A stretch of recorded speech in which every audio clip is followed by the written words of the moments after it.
안녕하세요. 지방 소도시에서 7살 딸을 키우고 있는 엄마예요. 원래 제가 낯을 많이 가리고 학부모 모임에 가면 괜히 어색하고 긴장돼서 자리에 앉아도 마음이 편하지 않고 시계만 자꾸 보게 되더라고요. 다른 엄마들은 자연스럽게 육아 정보 주고받으며 웃고 떠드는데 저는 그냥 멀찍이서 보기만 하는 스타일이에요. 우리 딸이 또래보다 말이 좀 늦거든요. 5살 때까지도 엄마, 아빠 정도만 겨우 말하더라고요. 발음도 또렷하지 않고 긴 문장으로 말하는 것도 어려워해요. 친구들이 활발하게 대화할 때 혼자 구석에서 놀 때가 많아서 다른 아이들이 뭐라고 말하는 거야? 라고 물으면 그냥 고개만 떨고요. 그런 모습 볼 때마다 정말 마음이 아픈데 혹시 다른 엄마들이 이상하게 보는 건 아닐까? 제가 책을 충분히 안 읽어줘서 그런 건 아닐까? 이런 생각들 때문에 죄책감이 들어 제가 점점 더 소극적으로 변하더라고요. 그런데 유치원 학부모 모임에서 제게 먼저 다가와 준 엄마가 계셨어요. 같은 반 아이 엄마였는데 그 아이는 말도 잘하고 발표도 척척 잘하는 아이더라고요. 안녕하세요. 환한 미소로 인사해 주시는데 처음엔 정말 조심스러웠어요. 혹시 우리 아이랑 비교하려는 건 아닐까 싶어서 마음의 벽을 쌓고 있었거든요. 아이가 참 얌전하네요. 이런 말씀 해주시면 그냥 네, 감사합니다 정도로만 답하고 더 깊은 대화는 피했어요. 그런데 그 엄마는 계속 저에게 다가왔어요. 커피 한 잔 하실래요? 아이들 놀리는데 같이 보지 않을래요? 거절하기 어려운 자연스러운 제안들을 하시더라고요. 몇 번 만나다 보니까 조금씩 마음이 열렸어요. 어느 날 아이들이 놀이터에서 놀고 있을 때 저도 모르게 아이를 보며 한숨 쉰 모양이에요. 그 엄마가 옆에 앉으시더니 요즘 아이들 발달 속도가 다 다르니까 너무 걱정하지 마세요. 저희 아이도 늦게 말했거든요. 이렇게 말해주시는 거예요. 그 순간 정말 감동받았어요. 누군가 제 마음을 이해해준다는 느낌? 그때부터 가끔씩 만나게 됐는데, 처음엔 아이들 놀이 약속으로 시작했지만 점점 육아 고민도 나누게 됐어요. 이 작은 동네에서 이런 마음 맞는 사람을 만나다니, 정말 하늘이 도와준 것 같다고 생각했어요. 시간이 지나면서 그 엄마를 점점 믿게 됐어요. 원래 제가 속마음 잘 안 드러내는 편인데, 그분과는 점점 깊은 이야기도 나누게 되더라고요. 아이 키우는 어려움, 남편과의 갈등, 시댁 관계까지 그동안 혼자만 품고 있던 고민들을 조금씩 털어놨어요. 그러다가 어느 날 카페에서 차 마시며 아이 이야기하다가 걱정스러운 표정으로 무슨 일 있어요? 표정이 너무 안 좋아요. 라고 물어보시더라고요. 평소 같으면 괜찮다고 넘겼을 텐데 그날은 정말 마음이 무거워서 용기 내서 제일 큰 고민을 털어놨어요. 이거 정말 아무한테도 말하지 말아주세요. 이렇게 몇 번이나 당부하고 나서 말했어요. 우리 아이가 오랫동안 언어치료와 놀이치료를 함께 받고 있다고. 치료비도 많이 들고 곧 초등학교 들어가야 하는데 혹시 친구들한테 놀림받지 않을지, 다른 엄마들이 이상하게 보지 않을지 너무 걱정된다고 했어요. 그 엄마는 제 손 잡아주시면서 요즘 치료받는 아이들 정말 많아요. 오히려 빨리 발견해서 다행이에요. 점차 좋아질 거예요. 그 말 듣고 정말 마음이 놓였어요. 그동안 혼자 짊어지고 있던 무게가 조금이나마 가벼워진 느낌이었거든요. 그날 이후부터는 더 편해져서 사소한 고민들도 자연스럽게 나누게 됐어요. 그런데 얼마 뒤에 정말 이상한 일이 생겼어요. 평범한 어느 날 오후, 아파트 단지 놀이터에서 다른 엄마들이랑 마주쳤는데 제가 다가가니까 대화가 살짝 끊어지는 게 느껴지더라고요.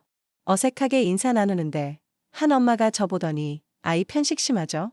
우리 애도 그런데 어떻게 해결하셨어요? 이렇게 말하는 거예요. 저는 순간 당황했어요. 제가 그런 얘기를 언제 한 적이 있나? 어떻게 이분이 알고 계시지? 또 다른 엄마는 아이가 고집이 세서 힘드시겠어요라고 하시고 그때서야 뭔가 이상하다는 걸 느꼈어요. 이런 사소한 정보들을 아는 사람은 그 엄마뿐이었거든요. 순간 말문이 막히고 가슴이 덜컥 내려앉았어요. 제가 그렇게 조심스럽게 비밀로 한 이야기가 벌써 여기까지 알려졌구나 싶었거든요. 더군다나 제가 그렇게 간곡히 비밀이라고 했던 일인데 그 이후로는 정말 힘들었어요. 놀이터에 나가면 다른 엄마들이 우리 아이에게 유난히 말을 많이 거는 것 같았어요. 안녕 이름이 뭐야? 몇 살이야?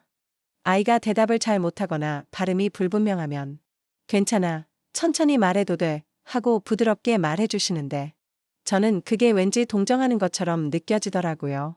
그 상황이 너무 불편했어요. 물론 그분들이 나쁜 마음으로 하는 말은 아니라는 걸 알지만 저한테는 아직 쉽게 꺼낼 수 있는 이야기가 아니거든요. 그때부터 놀이터에 나가는 게 무섭기 시작했어요. 또 누가 우리 아이를 이상하게 볼까봐, 혹은 새로운 소문이 또 퍼질까봐 겁이 났어요. 결국 점점 집에만 있게 됐어요. 그런데 더 충격적인 건 아이를 통해서 알게 된 거예요. 아이가 어느 날 유치원 가기 싫다고 떼쓰더라고요. 이유를 물어봐도 그냥 싫다고만 하고, 선생님과 상담해보니까 최근에 친구들이 너 말 이상하게 한다, 바보같이 말한다, 이런 식으로 놀림거리로 삼고 있다고 조심스럽게 말씀하시더라고요. 그 말 듣는 순간 진짜 마음이 무너지는 것 같았어요. 제가 그렇게 걱정해서 비밀이라고 했던 일이 현실이 된 거잖아요. 아이 보호하려던 제 노력이 다 물거품이 됐어요. 그런데 며칠 뒤, 치료실에서 다른 엄마랑 잠깐 이야기하다가 깜짝 놀랄 말을 들었어요. 그 엄마가 조심스럽게 제게 요즘 여기저기서 이야기 많이 들려요. 그분이 너무 개인적인 얘기까지 낱낱이 말하길래 조심하셔야 할 것 같아서 알려드려요. 그 순간 정말 충격이었어요. 손이 덜덜 떨리고 가슴이 두근두근 뛰더라고요. 제가 일상적인 고민이라고 생각하고 털어놨던 것들까지 다 사람들 입에 오르내리고 있었다니. 그제야 모든 게 이해됐어요. 그 엄마는 저랑 있을 때는 공감하고 위로해주면서도 저 없는 자리에서만 제 이야기를 하고 다니셨던 거예요. 더 이상 참을 수가 없어서 며칠을 잠도 못 자면서 고민한 끝에 결국 그 엄마에게 직접 말하기로 했어요. 저는 조심스럽게 말했어요. 제가 분명히 비밀로 해달라고 부탁드렸는데 왜 다른 분들에게 제 이야기를 하셨냐고요. 그 엄마는 잠시 멈칫하더니 별일 아닌 줄 알았다고 하더라고요. 요즘은 치료받는 아이들도 많고 숨길 일도 아니라고 말했습니다. 그 말을 듣는 순간 정말 속에서 뜨거운 게 치밀어 올랐어요. 꾹 참으며 말했죠. 별일 아니라고요? 제 아이가 친구들에게 놀림을 받고 있어요. 저는 엄마로서 아이를 지키려고 했을 뿐인데 그 때문에 아이가 상처받았다고요. 그런데도 그 엄마는 저를 보며 너무 예민한 거 아니냐고 하더군요. 요즘 세상에 그런 걸로 뭘 그렇게 숨기냐는 말까지 들으니 눈물이 날 것 같았어요. 저는 마지막으로 이렇게 말했습니다. 당신에게는 작은 일일지 몰라도 저한테는 그렇지 않아요. 앞으로는 제 이야기를 함부로 하지 말아주세요. 그 엄마는 미안하다고 말했지만 표정은 썩 진심 같아 보이지 않았어요. 마치 제가 너무 예민한 사람처럼 보이는 것 같아서 더 서글펐습니다. 그날 이후로 정말 많은 생각을 했어요. 이 일을 통해서 정말 소중한 걸 배웠죠. 비밀을 지키는 건 상대의 몫이 아니라 제 선택에서 시작되는 거라는 거요. 아무리 친해 보여도 상대방이 나와 똑같은 경험을 해보지 않았다면 완전히 이해할 수 없다는 걸 알게 됐어요. 우리 모두의 이야기가 누군가에게는 큰 상처가 될 수도 있다는 것 꼭 기억했으면 좋겠습니다.